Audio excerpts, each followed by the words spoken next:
جو نذیر شوقی صاحب والی مسجد ہے، مسعود حضرت کے نام سے حضرت وہاں کے خطیب و امام ہیں، تشریف فرما ہوئے حضرت علامہ سید طلحہ جعفری نظامی صاحب، حضرت کو بھی خوش آمدید کہتے ہیں۔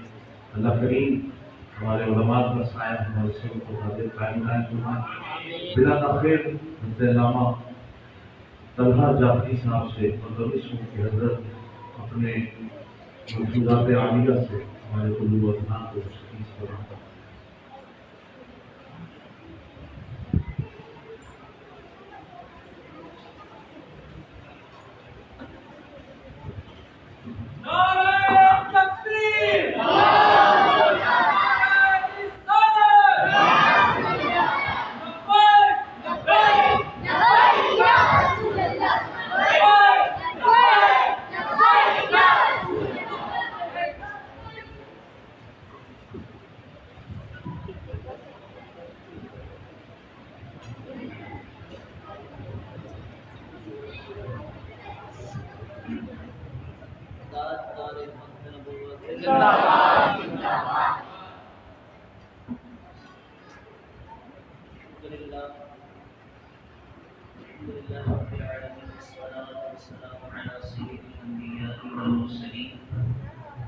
أما بعد فأعوذ بالله من الشيطان الرجيم بسم الله الرحمن الرحيم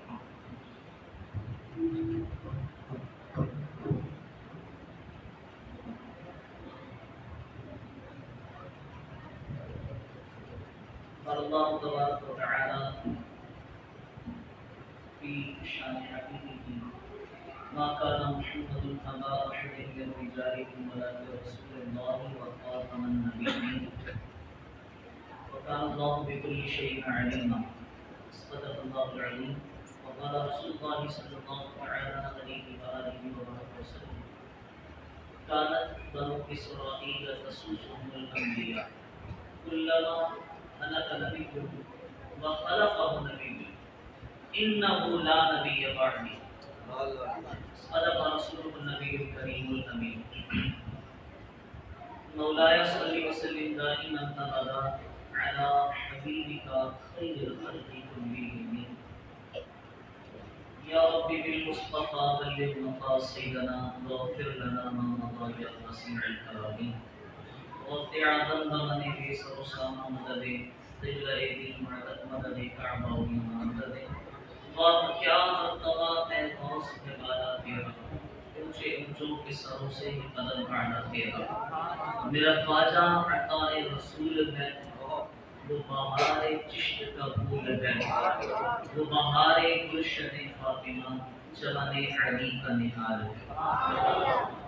الحمدللہ اللہ رب العزت کا کروڑ احسان اور آقا دو جہاں حضور خاتم النبیین صلی اللہ علیہ وآلہ وسلم کی بارگاہ میں لاکھوں کروڑوں درود و سلام، جس رب کے فضل سے اور محبوب کریم علیہ السلام کی خصوصی نظر کرم سے ہمیں یہ مبارک ساعتیں یہ مبارک لمحات نصیب ہوئے۔ گزارنے کو لمحات تو یوں بھی گزر جاتے ہیں، کوئی کسی گلی کے کونے پر، کوئی کسی ڈبو پر، کیرم پر، کوئی دکان پر، کوئی ہوٹل پر، کوئی کہیں تو کوئی کہیں اپنے لمحات گزار ہی لیتا ہے، لیکن یہ محض اللہ رب العزت کا احسان ہے۔ کیوں؟ کیونکہ کربلا، میدان کربلا ہر کسی کے نصیب میں نہیں آتی، جسے امام عالی مقام لے کر جاتے ہیں اس کے نصیب میں آتی ہے۔ تو بالکل اسی طرح یہ مبارک لمحات یہ ہر کسی کے اختیار میں نہیں ہوتے، جسے رب توفیق دیتا ہے اس کو نصیب ہوتا ہے۔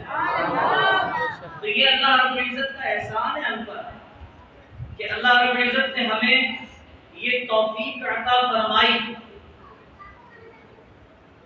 اللہ رب العزت نے ہمیں یہ توفیق عطا فرمائی کہ جناب ہم آج مسجد میں جمع ہوئے، اور مسجد میں جمع ہونے کے بعد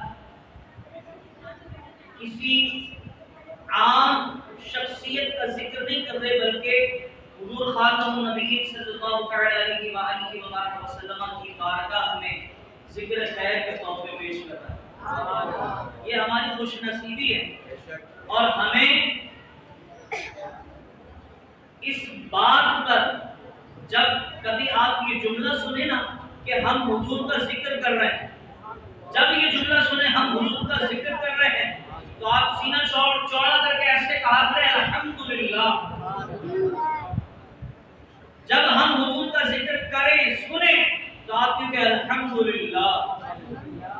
ہم حضور کا ذکر کرنے اور سننے والے لوگ ہیں، ہم تو اپنی زبانوں پر یہ جملے نہیں لاتے جناب وہ ہم جیسے تھے، یا ان کی ختم نبوت کے بعد بھی اگر کوئی نبی آ جائے تو ختم نبوت پر اثر نہیں پڑے گا۔ ہم تو یہ باتیں کرنے والے لوگ نہیں ہیں۔ جب ہمارے سامنے ذکر ہو جائے کہ حضور خاتم النبیین ہیں تو ہم بس اتنا جانتے ہیں الحمدللہ۔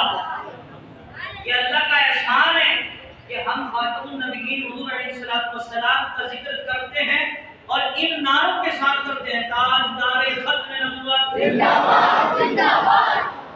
یہ نعرہ جو ہمیں دیا گیا ہے تاجدار ختم نبوت زندہ باد، اس سے مراد یہی ہے کہ اوے بے وقوفوں، یہ تمہاری زبانیں کیا بولتی ہیں، یہ تمہارے قلم کیا لکھتے ہیں کہ اگر کوئی نبی آ جائے نبی کے بعد بھی تو حضور کی ختم نبوت پر اثر نہیں پڑے گا، تو سن لو ہمارا یہ نعرہ ہی تمہارا جواب ہے کہ جناب حضور کی ختم نبوت کل بھی زندہ باد تھی، آج بھی زندہ باد ہے، اور میدان حشر تک حضور کی ختم نبوت زندہ باد رہے۔ ہمیں نعرے بھی ایسے چن کر دیے گئے الحمدللہ، ایسے ہلکے نعرے لگانے والے لوگ بھی نہیں ہیں۔ بہرحال اللہ رب العزت نے قرآن کریم میں زیادہ وہ آپ کا لوں گا نہیں کیونکہ قبلہ تشریف فرما ہے، اور جب علماء موجود ہوں تو علماء کا وقت زیادہ قیمتی ہوتا ہے، تو قبلہ موجود ہے، قبلہ ہی خصوصی کو گفتگو فرمائیں گے۔ بس کچھ باتیں کہ آپ لوگوں کے جذبات جو ختم نبوت کے متعلق مسلمانان عالم کے جذبات ہوتے ہیں، اس پر اللہ رب العزت انعام بھی عطا فرماتا ہے۔ جب کوئی اپنے آقا و مولا صلی اللہ علیہ وآلہ وبارک وسلم کی بارگاہ میں عشق کے نذرانے پیش کرتا ہے تو اللہ رب العزت اسے انعام عطا فرماتا ہے۔ بس اس پر میں ایک چھوٹا سا واقعہ کہ جب کوئی حضور سے عشق کر بیٹھے تو کیا ہوتا ہے۔ اللہ رب العزت نے قرآن میں فرمایا ما کان محمد ابا احد من الرجال، یہ جو محمد صلی اللہ علیہ وآلہ وسلم ہے یہ تم میں سے کسی ایک مرد کے باپ نہیں، کسی مرد کے باپ نہیں، ولیکن اور لیکن رسول اللہ کے رسول ہیں، وخاتم النبیین اور نبیوں میں سب سے آخر تشریف لانے والا ہے۔ اب یہاں پر ایک چھوٹا سا نقطہ سمجھیے گا، اللہ رب العزت نے قرآن کریم میں بارہا مقامات پر اپنے محبوب کریم علیہ السلام و تسلیم کا ذکر فرمایا، لیکن یہاں پر خاص اللہ رب العزت نے وہ اسم گرامی جو آسمانوں پر نہیں زمین پر ہے، وہ اسم گرامی میرے آقا کا جو زمینوں پر ہے، وہ ذکر فرما کے اللہ رب العزت نے تذکرہ فرمایا کہ یہ جو محمد ہیں صلی اللہ علیہ وسلم، یہ تم مردوں میں سے کسی کے باپ نہیں ہیں، اللہ کے رسول ہیں اور خاتم النبیین۔ اللہ رب العزت نے اپنے محبوب کا اسم گرامی تذکرہ کیا، ذکر کیا، اور پھر تذکرہ فرمایا کہ جناب یہ محمد جو ہیں یہی رسول اللہ ہیں اور یہی خاتم النبیین، تاکہ کوئی بعد میں آنے والا چمار یا چوڑا وہ یہ آیت اپنے اوپر نہ چپکا لے کہ دیکھو ختم نبوت کا تذکرہ تو میرے لیے کیا گیا تھا، یہ ختم نبوت کا تذکرہ تو میری شان میں نازل ہوا تھا۔ اللہ رب العزت نے ساری دیواریں توڑ کر کے یہ فرما دیا کہ یہ جو محمد ہیں یہ اللہ کے رسول ہیں، یہ خاتم النبیین ہیں۔ پھر اللہ کے رسول صلی اللہ علیہ وسلم نے بھی اپنی ختم نبوت کا بارہا احادیث مبارکہ میں تذکرہ فرمایا۔ ایک حدیث مبارکہ میں نے آپ حضرات کے سامنے تلاوت کی کہ میرے آقا فرماتے کانت بنو اسرائیل تسوسهم الانبیاء، کہ بنی اسرائیل کے سارے نبی سیاسی تھے۔ بولو سبحان اللہ۔ بنی اسرائیل کے سارے نبی سیاسی تھے. کلما ہلک نبی وخلفہ نبی، جب کوئی نبی دنیا سے جاتا تو دوسرا نبی اس کا خلیفہ بن کر کے آ جاتا، دوسرا نبی ان کا خلیفہ بن کر کے آ جاتا تھا. وہ تشریف آوری ہوتی تھی اور وہ ان کے خلیفہ نائب وہ بھی نبی ہوا کرتے تھے. انہو لا نبی بعدی، لیکن میرے بعد کوئی نبی نہیں ہوگا. یہاں پر میرے کریم آقا صلی اللہ علیہ وسلم نے 3 باتیں ارشاد فرمائی. پہلی بات، کانت بنو اسرائیل تسوسهم الانبیاء، اور آپ یقین جانیں کہ 1996 قبلہ شاہ فرامل القادری صاحب رحمۃ اللہ تعالی علیہ آپ کی ایک تقریر کا کلپ میں نے سنا، آپ نے فرمایا کہ اگر علماء اہل سنت سیاست میں قدم نہ رکھتے تو پنجاب کے چوہے بھی قادیانی ہو جاتے. 1996 کی بات ہے کہ اگر علماء اہل سنت سیاست میں قدم نہ رکھتے، قبلہ امام شاہ احمد مرادی صاحب رحمۃ اللہ تعالی علیہ، قبلہ محمد علی رضوی صاحب رحمۃ اللہ تعالی علیہ، ذاکر سیاجی صاحب رحمۃ اللہ تعالی علیہ، مولانا عبدالستار خان نیابی صاحب رحمۃ اللہ تعالی علیہ، یا اور دیگر علماء اہل سنت اگر سیاست میں قدم نہ رکھتے تو شاہ صاحب رحمۃ اللہ تعالی علیہ فرماتے ہیں کہ جناب پنجاب کے چوہے بھی قادیانی ہو جاتے. اب یہ 20-30 سال پرانی بات ہے. 30 سال گزرنے کے بعد وہ الفاظ ہم زبان پہ لانا نہیں چاہتے کہ اگر علماء اہل سنت سیاست میں قدم نہ رکھتے تو تب 30 سال پہلے بات کی پنجاب کی محدود. ابھی ان باتوں کو تذکرہ کرتے ہوئے ہماری روح کام جاتی ہے کہ جناب اگر علماء سیاست میں نہ آتے تو پھر کیا ہوتا؟ پھر ہوتا یہ کہ سارا پاکستان نہ جانے کس راہ پر چل رہا ہوتا. پھر ہوا یہ جناب جب علماء اہل سنت نے یہ کردار ادا کیا اور قادیانی کافر قرار دے دیے گئے تو پھر قادیانیوں نے باقاعدہ پلاننگ کی کہ جناب یہ تو مولویوں نے ہمارے سارے دروازے بند کر دیے، اب کیا کریں؟ اب کرنا یہ ہے پاکستان کی عوام کو سکھانا ہے. بھئی کیا سکھانا ہے؟ پاکستان کی عوام کو بچے کو یہ سکھا دینا ہے کہ جناب مولویوں کا سیاست سے کوئی تعلق، یہ سکھایا ہے آپ کو، مادت کا سکھایا گیا ہے. اور ایسی پٹی پڑھائی کہ اب عوام اہل سنت لسانیت کی طرف تو جلدی کر کے چلی جاتی ہے، عوام اہل سنت تعصب کی طرف تو جلدی کر کے چلی جاتی ہے. لیکن افسوس یہ ہے کہ جب علماء اہل سنت ختم نبوت کے نام پر، ناموس مصطفیٰ کے نام پر، جب علماء اہل سنت میرے کریم آقا علیہ السلام کے عزت کے نام پر جب عوام کو بلاتے ہیں تو عوام کہتی ہے مولویوں کو سیاست سے کرتا ہے.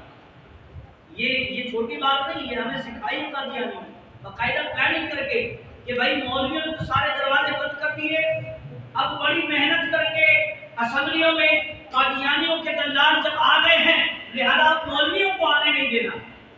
مولوی آ گئے تو دوبارہ دروازے بند ہو جائیں گے، راستے میں جب کھڑی ہو جائیں گی، بریکرز قائم ہو جائیں گے کہ جناب مولویوں کو روکو کسی طرح.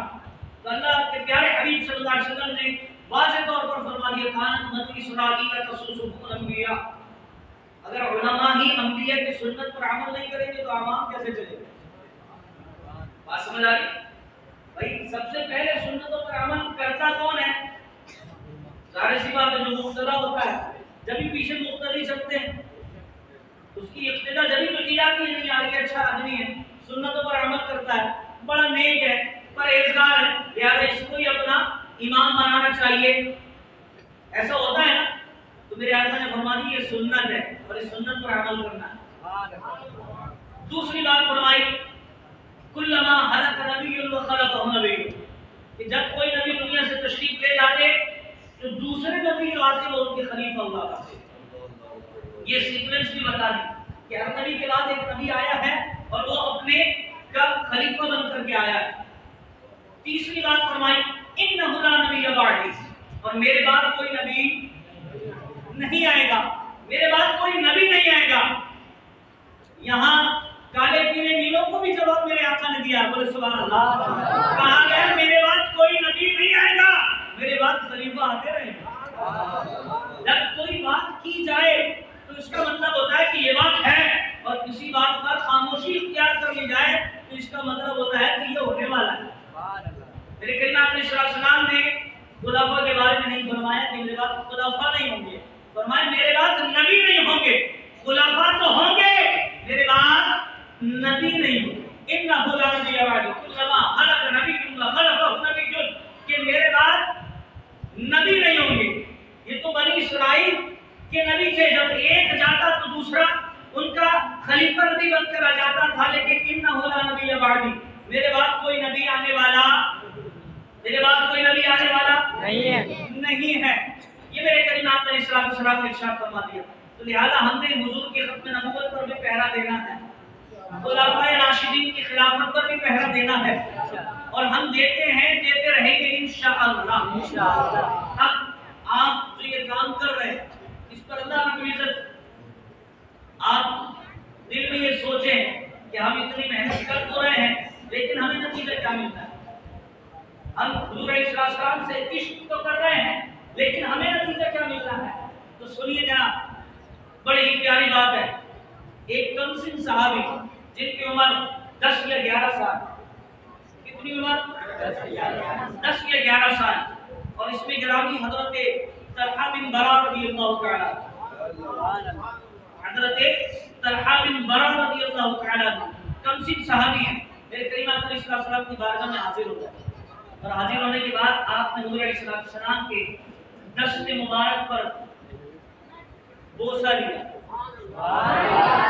دست مبارک کا بوسہ لیا، پھر قدموں کی طرف جھک گئے، حرمین شریفین کا بوسہ لیا۔ میرے کریم آقا علیہ السلام نے فرمایا طلحہ یہ کیا کر رہے ہو؟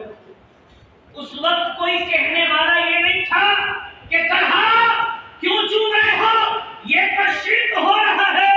میرے کریم آقا نے فرمایا طلحہ کیا کر رہے ہو؟ حضرت طلحہ بن برا رضی اللہ تعالیٰ عنہ کرتے ہیں یا رسول اللہ آپ سے محبت کرتا ہوں، یا رسول اللہ آپ سے پیار بڑا ہے طلحہ کو۔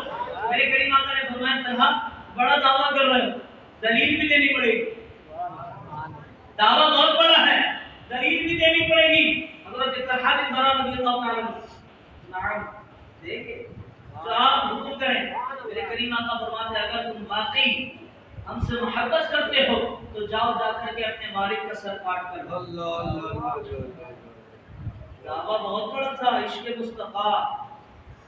ہم خود گولی کھانے کو ڈرتے ہیں، ہم خود پیارے آقا کے نام پر اپنی جان قربان کرنے کو ڈرتے ہیں، یہاں بات اپنی نہیں۔ میرے کریم آقا نے فرمایا اگر واقعی محبت ہے، اور عمر کتنی ہے ان کی صحابہ رسول کی؟ 10 یا 11 سال۔ آپ فرماتے ہیں جاؤ اپنے والد کا سر الگ کر کے لاؤ۔ اب حضرت طلحہ بن برا رضی اللہ تعالیٰ عنہ نے یہ کہا کہ یا رسول اللہ میں تو چھوٹا ہوں، یا رسول اللہ میں کیسے کروں گا، وہ تو میرے والد ہیں۔ نہیں، میرے کریم آقا علیہ السلام نے جیسے یہ فرمایا حضرت طلحہ بن برا رضی اللہ تعالیٰ عنہ فوراً کھڑے ہوئے اور چل دیے اپنے والد کی طرف۔ میرے کریم آقا علیہ السلام نے بلوایا، اور بلوانے کے بعد فرمایا طلحہ ہم گردنیں کٹوانے نہیں آئے، گردنیں کٹوانے نہیں آئے ہیں۔ یہ حضرت طلحہ بن برا رضی اللہ تعالیٰ عنہ کا عشق۔ اب کچھ عرصے بعد حضرت طلحہ بن برا رضی اللہ تعالیٰ عنہ بیمار ہو گئے۔ اب بیماری کی حالت میں کریم آقا علیہ السلام تشریف لے گئے حضرت طلحہ بن برا رضی اللہ تعالیٰ عنہ کے گھر پر۔ جب گھر پر تشریف لے گئے تو اللہ رب العزت کی طرف سے پیغام آیا کریم آقا علیہ السلام کی جانب کہ طلحہ کا آج رات انتقال ہو جائے گا، طلحہ کا آج رات انتقال ہو جائے گا، اور طلحہ زندہ نہیں رہیں گے صبح تک۔ میرے کریم آقا علیہ السلام نے حضرت طلحہ بن برا رضی اللہ تعالیٰ عنہ کے والد گرامی کو بلایا اور آپ کو فرمایا کہ آج رات طلحہ کا انتقال ہو جائے گا۔ اب طلحہ عشق کرتے ہیں نا، اب دیکھیں تحفہ کیا ملنے والا ہے، آج رات طلحہ کا انتقال ہو جائے گا۔ یا رسول اللہ پھر کیا کرنا ہے؟ جب انتقال ہو جائے تو آپ نے مجھے پیغام بھجوانا ہے، طلحہ کو غسل بھی ہم اپنے ہاتھوں سے دیں گے، طلحہ کا جنازہ بھی ہم پڑھائیں گے، طلحہ کی تدفین میں بھی ہم شامل ہوں گے۔ میرے کریم آقا علیہ السلام نے عشق کا انعام عطا فرمایا۔ لیکن حضرت طلحہ بن برا رضی اللہ تعالیٰ عنہ ہے کوئی عام نہیں ہے، جب والد گرامی نے یہ پیغام دیا کہ کریم آقا علیہ السلام یہ حکم فرما کے گئے ہیں تو حضرت طلحہ بن برا رضی اللہ تعالی عنہ نے عرض کی کہ بابا جان طلحہ نہیں چاہتے کہ رات کو طلحہ کا انتقال جب ہو جائے تو کریم آقا طلحہ کے گھر پر آئے. کس کو تحفہ نہیں چاہیے؟ کریم آقا غسل دے، کریم آقا جنازہ پڑھائیں، کریم آقا تدفین کرے، یہ تحفہ کس کو نہیں چاہیے ہوتا؟ حضرت طلحہ بن برا کہہ رہے ہیں میں نہیں چاہتا وہ آئیں. طلحہ کیوں؟ بابا جان مسئلہ یہ ہے کہ مدینے سے ہمارے گھر کا راستے میں یہودیوں کا محلہ ہے اور میں نہیں چاہتا، طلحہ کے دل میں یہ گوارا بات نہیں ہے کہ کریم آقا مدینے سے نکل کر کے آئے اور راستے میں یہودیوں کا محلہ ہو اور راستے میں یہودی کریم آقا کو کوئی تکلیف دے دیں. لہذا اگر میرا انتقال ہو جائے آپ مجھے غسل دیں، آپ میری تدفین کریں، آپ میرا جنازہ پڑھائیں. تو حضرت طلحہ بن برا رضی اللہ تعالی عنہ کی وصیت کے مطابق کر دیا گیا. اب جب طلحہ بن برا رضی اللہ تعالی عنہ جب زندہ تھے نا تو یہ ساری بات کرتے کرتے آپ نے ایک بات فرمائی تھی. بولے سبحان اللہ. آپ نے فرمایا کہ بابا جان اگر طلحہ کا عشق سچا ہوا، ابھی جملہ آپ نے غور سے سننا ہے، یہی انعام ہے عشق کرنے والوں کو کہ اگر طلحہ کا عشق سچا ہوا تو کریم آقا طلحہ کی قبر میں تشریف لے آئے.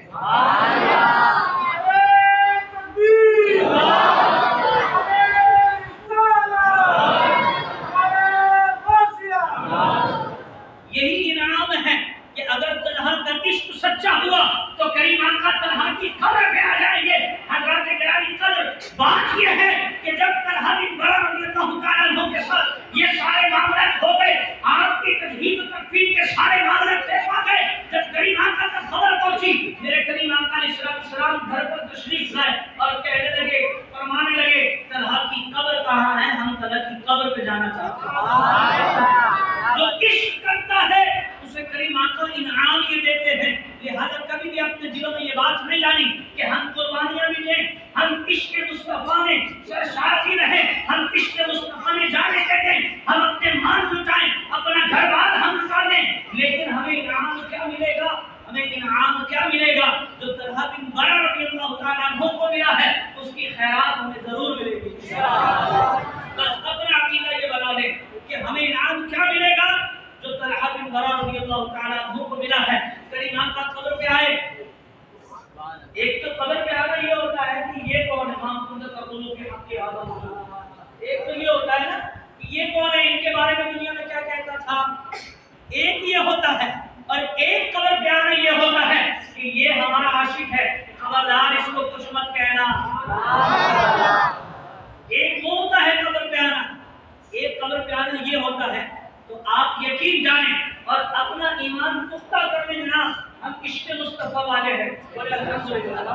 ہم عشق مصطفیٰ والے ہیں اور ہماری قبر میں جب کریم آقا آئیں گے تو وہ بات تو اپنی جگہ ہے کہ مقبول تقول فی حق ھذا الرجل، یہ بات اپنی جگہ ہے، لیکن کریم آقا آنے کے بعد پھر یہ دوسرا معاملہ بھی فرمائیں گے کہ یہ ہمارا عاشق ہے، یہ ہمارا دیوانہ ہے، یہ ہمارا دیوانہ ہے. اللہ رب العزت ہمیں یہ انعام عطا فرمائے. نعرہ تکبیر، نعرہ رسالت، نعرہ حیدری، نعرہ غوثیہ، نعرہ ختم نبوت، نعرہ ختم نبوت. اللہ رب العزت ہمیں یہ انعام عطا فرمائے.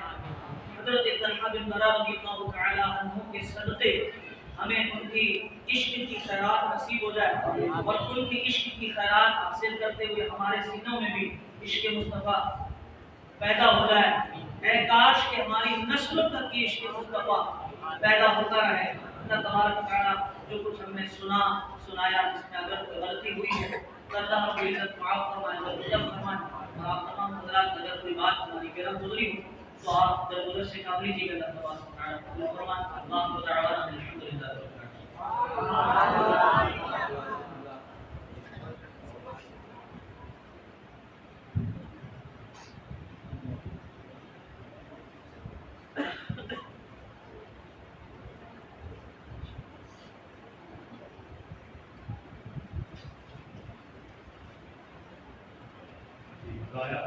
الحمدللہ.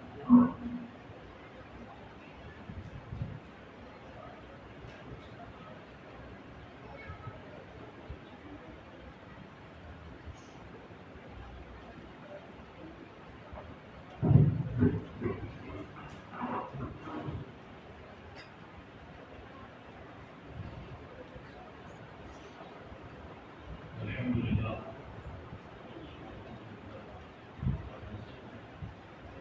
شاید کبھی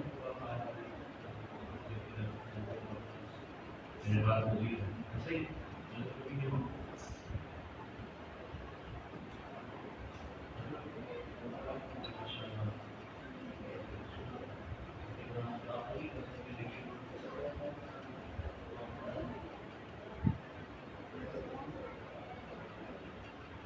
جو سے ہو سکتا ہے الحمدللہ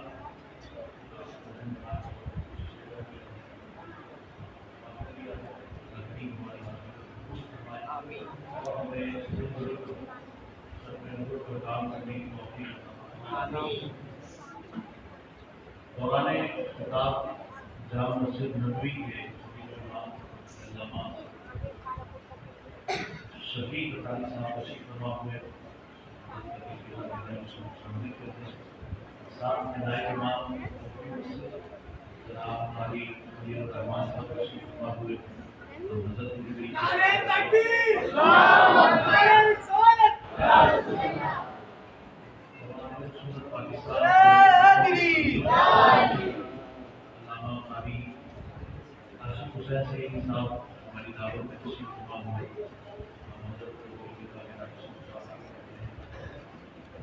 حضرت علامہ اویس نذیر نقشبندی صاحب ہوئے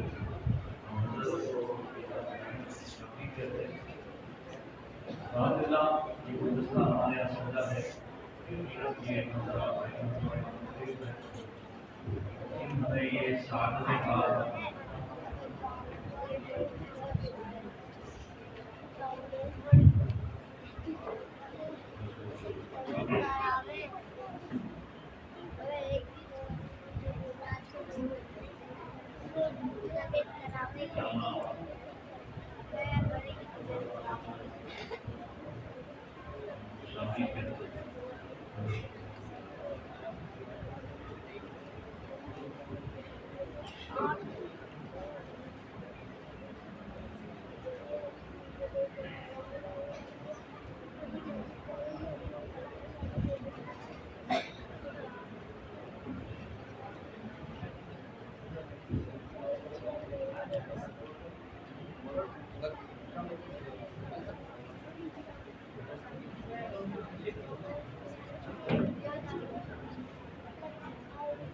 پیچھے دیکھو پیچھے دیکھو ادھر دیکھ کے ادھر دیکھو اٹھو اٹھو اٹھو اٹھو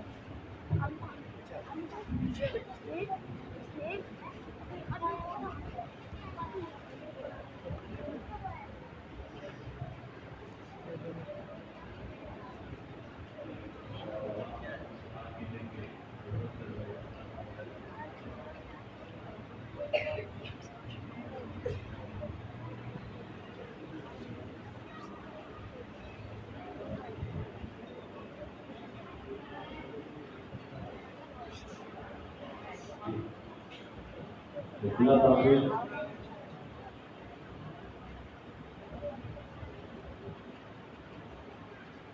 تاخیر علامہ اویس نذیر نقشبندی صاحب سے گزارش شروع کرتے ہیں ہماری قوم ہے جس کے تحت یہ اپنے نبوت کانفرنسز کا انعقاد کیا جاتا ہے جیسا کہ آپ دیکھنا ہوتے ہیں اپنے نبوت قوم کراچی اس کے تحت الحمدللہ بلال مسجد میں بھی نبوت کانفرنس ہوئی محمدی مسجد میں بھی ہوئی حضرت کے ہاں 10 روزہ جوش بھی ہوا 2 مرتبہ کانفرنس ہوئی 2 مرتبہ کانفرنس ہوئی پورے کراچی میں الحمدللہ 50 سے زائد مقامات پر نبوت کانفرنس کا انعقاد کیا گیا حضرت سے گزارش کروں گا کہ دوسروں کا اپنے نبوت قوم کا نام کروا دیں اس کے بعد حضرت علامہ ریاض اویسی صاحب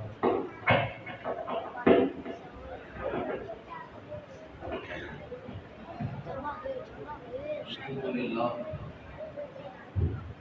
لله رب العالمين والصلاة والسلام على سيد الأنبياء والمرسلين أما بعد فأعوذ بالله من الشيطان الرجيم بسم الله الرحمن الرحيم إنما يخشى الله من عباده العلماء صدق الله العظيم. میں لمبی چوڑی نہیں کروں گا. ہم سب کی نصیبی ہے فیض ملت اسلامیہ حضور قبلہ فیض ملویسی صاحب کے سامنے حضرت قبلہ فیاض ملویسی صاحب ہمارے سامنے جلوہ فرمان ہے اور ہم سب حضرت کا خطاب سننے کے لیے یہاں آئے ہیں. اور ماشاءاللہ آج کی یہ ہماری جو کانفرنس ہے یہ ختم نبوت فورم کے تحت ماشاءاللہ منعقد کی گئی. تو صرف آپ لوگوں کی معلومات کے لیے یہ بات آپ سے شیئر کرنے کے لیے اور حضرت کی باتوں میں دعائیں لینے کے لیے اپنے فورم کے لیے اور اپنے فورم کے تمام ممبران کے لیے یہ بات آپ سب کی بہت گزار کرنا چاہتا ہوں. یہ تقریباً کوئی 1.5 سال کا عرصہ ہوا. 1.5 سال سے قبل یہ ختم نبوت فورم کی بنیاد رکھی گئی ہے اپنی بڑی. اور ابھی پرسوں ہی میری ہمارے جاوید بھائی افریقہ میں ہوتے ہیں جو اس پوری ٹیم کو لیڈ کر رہے ہیں. تو وہ مجھے بتا رہے تھے کہ باقاعدہ ہمارے سندھ کے جو بڑے بڑے شہر ہیں حیدرآباد جیکب آباد یہاں پر بھی ماشاءاللہ علماء رابطے میں آئے ہیں اور بحمدللہ تعالیٰ یہاں پر بھی فورم کا جو کام ہے انشاءاللہ وہ شروع ہو رہا ہے. تو اس وقت تک تقریباً ہم لوگ 200 کے قریب کورسز ماشاءاللہ مساجد میں مدارس میں اسکولز میں ہم لوگ 200 کورسز کے قریب کروا چکے ہیں. اور لا تعداد ہماری یہ ختم نبوت کانفرنسز ماشاءاللہ جاری اور ساری ہیں اور اسی کا ایک اس کڑی کا ایک سلسلہ آپ کے سامنے یہاں موجود ہے. اور یہ ماشاءاللہ علماء کا ایک گلدستہ یہاں پر آپ سب دیکھ رہے ہیں ان کی زیارت بھی آپ کر رہے ہیں. ہمارے نعمان بھائی ماشاءاللہ اللہ ان کو جزائے خیر عطا فرمائے یہ بھی بڑے متحرک ہیں. اور صرف ایک ہی جملہ کہوں گا اور اس کے بعد انشاءاللہ میں حضرت سے درخواست کروں گا کہ حضرت اپنے خطاب دل نواز سے ہم سب کے قلوب کو منور فرمائیں. دیکھیے ہم میں سے ہر بندہ یہ چاہتا ہے کیونکہ الحمدللہ یہ اہل سنت کا ایک نظریہ اور عقیدہ ہے. ہم میں سے ہر بندہ یہ نظریہ رکھتا ہے کہ یا رسول اللہ آپ کی نگاہ کرم ہمیں مل جائے. ایسا ہے یا نہیں؟ زور سے بولے سبحان اللہ. مہمان ہمارے پنجاب سے آئے آپ سارے جو ہے سنوں ہو کے بیٹھے ہیں پتہ ہی نہیں کیا بات ہو رہی کیا نہیں. زور سے بولے سبحان اللہ. جاگتے ہیں نہیں جاگے. ہاں جا کے تو بولے زور سے سبحان اللہ. تاجدار ختم نبوت زندہ باد زندہ باد. ابھی جتنا مجمع بیٹھا نا آدھی آواز نہیں ہے. زور سے بولے تاجدار ختم نبوت زندہ باد زندہ باد. تاجدار ختم نبوت زندہ باد زندہ باد. میں یہ کہہ رہا تھا کہ ہمیں سے ہر بندہ یہ چاہتا ہے ہمارا نظریہ یہ ہے کہ یا رسول اللہ ہمیں آپ کی نگاہ کرم حاصل ہو جائے. ہمارے نعت خوان ثنا خوان ہمارے علماء مفتیان کرام وہ اپنے کتابوں میں اپنی تحریروں میں ہمیں یہ نظریہ دیتے ہیں. اور الحمدللہ ہماری یہ خوش نصیبی ہے کہ ہم یہ نظریہ رکھتے ہیں کہ مدینے والے کی نگاہ سے بیڑا پار ہوتا ہے. ٹھیک ہے جی. تو میں صرف آپ کے ذوق کے لیے یہ بات بیان کر رہا ہوں کہ یہ ختم نبوت کا جو یہ فورم ہے ہمارا ہم جو کام کر رہے ہیں ہمیں چاہیے آپ لوگوں سے کچھ بھی نہیں. ہمیں آپ سے بھی کچھ نہیں چاہیے. ہمیں پوری دنیا سے کچھ نہیں چاہیے. ٹھیک ہے. ہمیں کسی سے کچھ نہیں چاہیے. وہ اعلیٰ حضرت کا قبلہ شعر ہے کہ یہ ساری محفل سجائی یہ بزم سجائی چاہیے کیا ہے جی. تو کچھ نہیں چاہیے. چاہیے یہ تمنا ہے فرمائیے روز محشر کے تیری رہائی کی چٹھی پہ. ہماری سبحان اللہ پھر رہ گئی ہے. زور سے بولو سبحان اللہ. نماز کو نکالو کم از کم سب پتہ تو چلے. حضرت کم از کم حضرت جب خطاب کریں تو ان کا ایک ایک لفظ آپ کے سینے میں پیوست ہو جانا چاہیے. بولیے زور سے سبحان اللہ. تو میں نے کہا چاہیے کچھ بھی نہیں. کسی سے کچھ نہیں چاہیے. ہاں جن سے جو چاہیے وہ حضرت ابراہیم علیہ السلام کی بات ہے کہ جب جبرائیل امین نے آپ سے کہا جب آپ کو نار نمرود میں پھینکا جا رہا تھا تو جب آپ ہوا میں معلق تھے جس پر یعنی اڑے جا رہے تھے تو جبرائیل آئے کہا کہ کوئی حاجت ہے تو بتائیے. آپ نے کہا تم سے کوئی حاجت نہیں. ہاں تم سے کوئی حاجت نہیں ہے. تو بولا کہ اگر خدا سے کوئی حاجت ہے بتائیے میں وہاں پہنچ جاتا ہوں. بولا جس سے حاجت ہے وہ تم سے زیادہ جاننے والا ہے. تو ہمیں جن سے حاجت ہے وہ مطلب خوب جانتے ہیں. خوب جانتے ہیں. ٹھیک ہے جی. تو ہمیں دنیا سے کسی ہاں صرف ہم کیا چاہتے ہیں کہ چاہے علماء ہیں، چاہے عوام ہیں، چاہے مفتیان ہیں، چاہے پیران الزام ہیں، بس سارے ختم نبوت کے اس مشن میں لگ جاؤ ہمارے ساتھ. ٹھیک ہے جی، کچھ نہیں چاہیے. بس میں نے آپ سے کہا تھا کہ ہم سب کا نظریہ کیا ہے کہ یا رسول اللہ ہمیں آپ کی نگاہ کرم حاصل ہو جائے. پھر میرے شیخ صاحب رحمۃ اللہ علیہ فرمایا کرتے تھے کہ جو بندہ یہ چاہتا ہے، جو بندہ یہ چاہتا ہے کہ اس کی پشت پر رسول اللہ کا ہاتھ ہو، اسے چاہیے کہ وہ ختم نبوت کے لیے کام کیا کرے. ٹھیک ہے، تو ہمارا صرف یہی مشن ہے. الحمدللہ تحریک کام کر رہی ہے، فورم ہمارا کام کر رہا ہے، اور یہ پہلے سے بھی بڑھ چڑھ کے کام کرے گا انشاءاللہ. آپ کا کام یہ ہے کہ جہاں فورم کے تحت پروگرام ہوتے ہیں، ختم نبوت کا کام ہو رہا ہے، آپ اپنی تمام توانائیاں اسی میں صرف کرتے ہیں.